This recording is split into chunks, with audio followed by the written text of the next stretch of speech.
वही आर्टिकल 370 हटाए जाने के फैसले पर आखिरी मुहर लग चुकी है और ये चैप्टर देश से समाप्त हो चुका है। देश की मेजॉरिटी इससे खुश है, लेकिन फिर वही बात है कि और भी गम है जमाने में। यानी हमेशा से रवीश रोना करने वाले लोग फिर से दुखी है, इसे गलत बता रहे हैं। हालांकि गलत इन लोगों ने कश्मीर फाइल्स वाली फिल्म को भी बताया था और ये कहा था कि ये फिल्म प्रोपेगेंडा वाली है।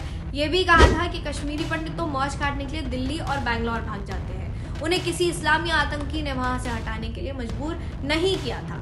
खैर, 142 करोड़ के देश में मूर्खों का वैसे भी क्या कहना है, लेकिन असली प्रश्न होना चाहिए कि 7 दशक तक किसी भी सरकार में ये रीढ़ क्यों नहीं आ सकी कि वह देश को अपंग बनाने वाले इस धब्बे पर एक्शन ले। वैसे तो अनुच्छेद 370 जो कि एक टेम्पररी प्रोविजन था और इसको हटा दिया गया। अनुच्छेद 370 का ये भी मतलब था कि कश्मीर को एक स्पेशल स्टेटस दिया गया था या किसी भी बाहर के व्यक्ति को ज़मीन लेना अलाउड नहीं था और इसी स्पेशल दर्जे से कश्मीर का अपना कॉन्स्टिट्यूशन था। और कई बार इसी दोहरे संविधान के चलते देश विरोधी ताकतें अपने आप को बचाती भी रही हैं। इनफैक्ट यहाँ का जो हेड ऑफ द स्टेट था उसको सदर रियासत भी कहा जाता था। लेकिन जैसे अंग्रेजी में एक कहावत है कि all good things come to an end, वैसे ही कई बुरी चीज़ों का भी अंत हो ही जाता है। 5 अगस्त 2019 को भारत की संसद ने ऐतिहासिक फैसला लिया कि धारा 370 अब इतिहास बन जाएगी और करीब 3 साल बाद सुप्रीम कोर्ट ने भी इस फैसले को सही माना है। लेकिन याद रखिए कि जहरीले जिहादी इसे दोबारा लागू करने के लिए स्वर उठाते रहेंगे। सवाल उठता है कि क्या कोई सरकार अब इसे दोबारा लागू कर सकती है? किसी भी सरकार के लिए अभी इसको लागू करना, अब इसके बाद भी लागू करना असंभव होगा, क्योंकि सुप्रीम कोर्ट ने राष्ट्रपति के आदेश को इस संबंध में प्रेसिडेंट के ऑर्डर को वैध माना है।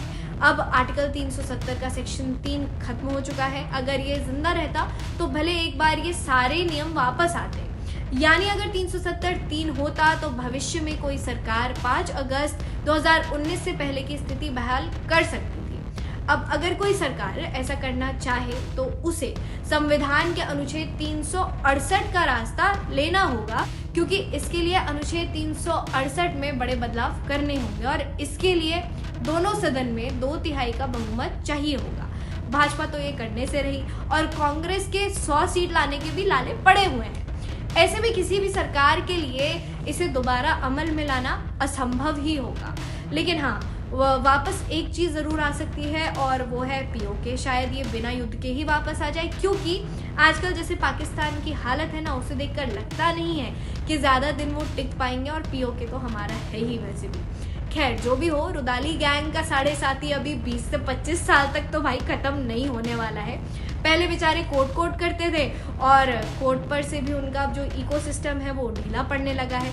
इस देश में लिबरलों को ऑक्सीजन देने वाले कश्मीर मुद्दे पर अपना लैंडमार्क डिसीजन देकर कोर्ट ने इस मुद्दे के ताबूत में भी आखिरी की ठोक ही दी है। ऐसे में लिबरल, बीड़ी वाले कॉमरेड, कर्ल्ड हेयर वाली दीदी लोग और ढपली गैंग के लिए मेरे पास एक आइडिया है कि वो कोट पैंट पहने और रवीश से रंभा रंभा हो संभा संभा हो सीख ही ले। काफी दिन आपको काम भी आएगा। तब तक के लिए नमस्कार। रंभा हो संभा हो, मैं नाचूं तुम नाचो, जितनी तुम प्यार से जी लोगे उतनी ही जिंदगी रंभा हो संभा हो।